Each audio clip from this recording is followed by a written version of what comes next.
All right, now to a 13 WAM special assignment. That feeling of helping panhandlers, especially during the holiday season. Yeah, we do see a lot of them. Tonight, 13 WAM's Jim Adlinsky shows us not only is that money most likely being wasted, but you could be putting yourself at risk. Yeah, you may have noticed more and more panhandlers recently, specifically along the highways.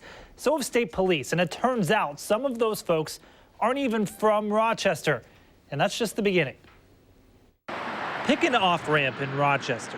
This guy I've asked to move along in the past. Any off-ramp. He's been drinking already today. And chances are you've come across at least one panhandler.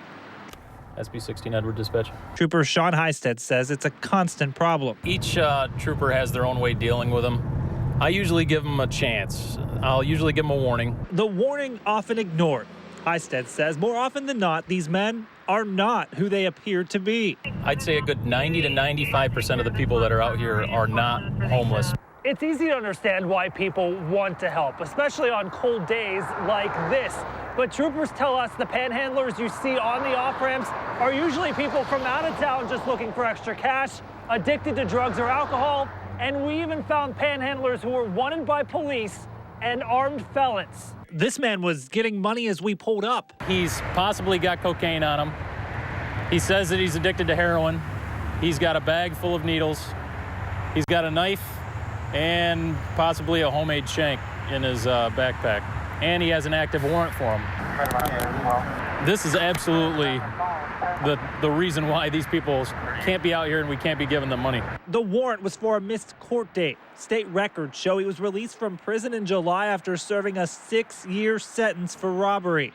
And he wasn't the only one. Just an hour earlier, troopers stopped this man on 490 west of Goodman Street. He has an active warrant with the Rochester City Police. It's just preying upon people who feel that they're doing a good thing and trying to help you out. Heisted says police try to be patient and sympathetic. As long as there's no warrants for you, right, I'm just going to ask you to go, okay? All right. That man was just given a warning and went on his way.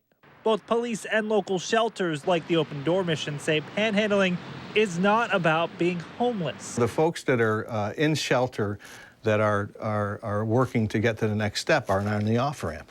In most cases, it's about addiction.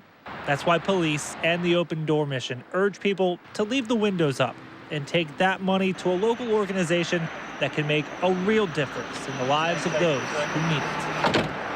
We feed and care for people for $2.05 a day. Your dollars are better invested in supporting the services that'll help that person find the next step for them.